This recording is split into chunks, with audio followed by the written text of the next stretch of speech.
माँ Ambe recording studio आमी।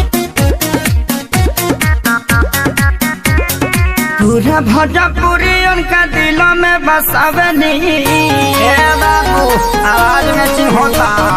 पूरा भोजपुरी उनका दिलों में बसावनी खेसारी लाल का चेला है खेसारी लेखा गावनी।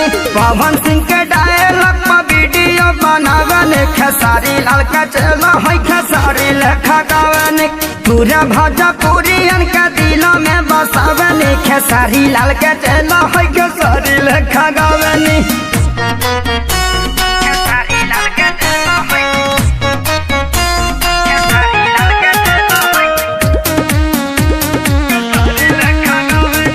Presented by Fast Music।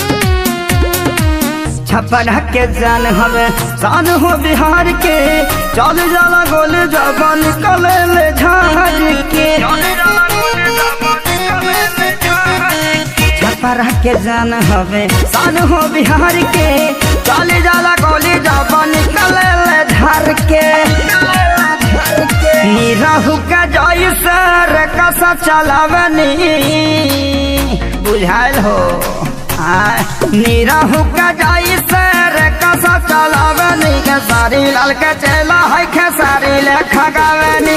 पूरा भोजपुरी उनका दिलों में बसावनी खेसारी लाल के चेला है खेसारी लेखा गावनी।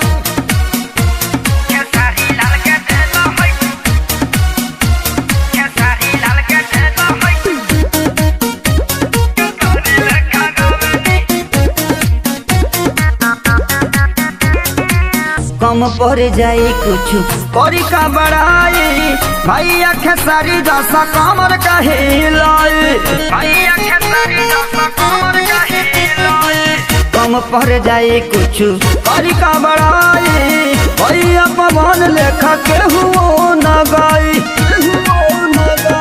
इरशाद बेदर्दी दिशा गाना लिखवावनी बड़ा बढ़िया गाना लिखले बड़े बाबू। विकास बिहारी से म्यूजिक बनावाने काकू हमार नाम है खेसारी लेखा गावनी।